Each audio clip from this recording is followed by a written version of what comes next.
Chapter 15. The Advancing Man. What I have said in the last chapter applies as well to the professional man and the wage earner as to the man who is engaged in mercantile business. No matter whether you are a physician, a teacher, or a clergyman, if you can give increase of life to others and make them sensible of the fact, they will be attracted to you and you will get rich. The physician who holds the vision of himself as a great and successful healer, and who works toward the complete realization of that vision with faith and purpose, as described in the former chapters, will come into such close touch with the source of life that he will be phenomenally successful. Patients will come to him in throngs. No one has a greater opportunity to carry into effect the teaching of this book than the practitioner of medicine. It does not matter to which of the various schools he may belong, for the principle of healing is common to all of them, and may be reached by all alike.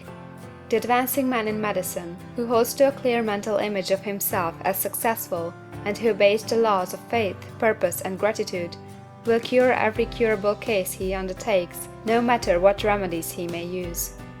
In the field of religion, the world cries out for the clergyman who can teach his hearers the true science of abundant life. He who masters the details of the science of getting rich, together with allied sciences of being well, of being great, and of winning love, and who teaches these details from the pulpit, will never lack for a congregation. This is the gospel that the world needs. It will give increase of life, and men will hear it gladly, and will give liberal support to the man who brings it to them. What is now needed is the demonstration of science of life from the pulpit. We want preachers who can not only tell us how, but who in their own persons will show us how. We need the preacher who will himself be rich, healthy, great, and beloved, to teach us how to attain these things, and when he comes he will find a numerous and loyal following.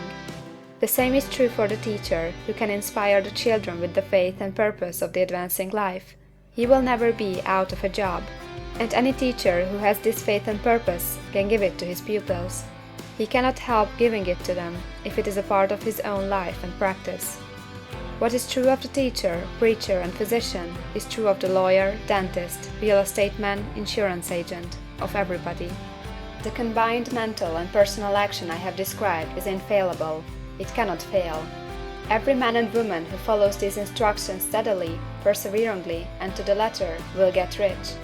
The law of the increase of life is as mathematically certain in its operation as the law of gravitation. Getting rich is an exact science.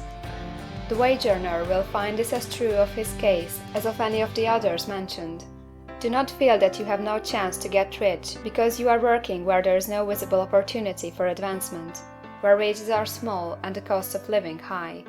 Form your clear mental vision of what you want and begin to act with faith and purpose.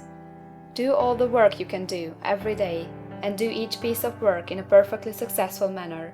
Put the power of success and the purpose to get rich into everything that you do.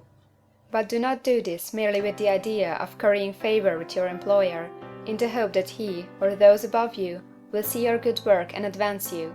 It is not likely that they will do so. The man who is merely a good workman, filling his place to the very best of his ability, and satisfied with that, is valuable to his employer, and it is not to the employer's interest to promote him. He is worth more where he is. To secure advancement, something more is necessary than to be too large for your place. The man who is certain to advance is the one who is too big for his place, and who has a clear concept of what he wants to be, who knows that he can become what he wants to be, and who is determined to be what he wants to be. Do not try to more than fill your present place with the view of pleasing your employer. Do it with the idea of advancing yourself. Hold the faith and purpose of increase during work hours, after work hours, and before work hours. Hold it in such a way that every person who comes in contact with you, whether foreman, fellow workman, or social acquaintance, will feel the power of purpose radiating from you, so that everyone will get the sense of advancement and increase from you. Men will be attracted to you, and if there is no possibility for advancement in your present job, you will very soon see an opportunity to take another job. There is a power which never fails to present opportunity to the advancing man who is moving in obedience to law. God cannot help helping you if you act in a certain way. He must do so in order to help himself. There is nothing in your circumstances or the industrial situation that can keep you down. If you cannot get rich working for the Steel Trust, you can get rich on a 10-acre farm, and if you begin to move in a certain way, you will certainly escape from the clutches of the Steel Trust and get onto the farm or wherever else you wish to be. If a few thousands of its employees would enter upon a certain way, the Steel Trust would soon be in a bad plight. It would have to give its working men more opportunity or to go out of business. Nobody has to work for a trust. The trusts can keep men in so-called hopeless conditions only so long as there are men who are too ignorant to know of the science of getting rich, or too intellectually slothful to practice it. Begin this way of thinking and acting, and your faith and purpose will make you quick to see any opportunity to better your condition.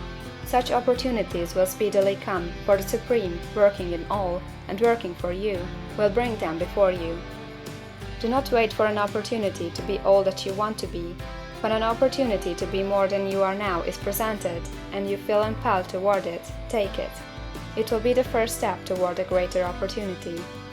There is no such thing possible in this universe as the lack of opportunities for the man who is living the advancing life.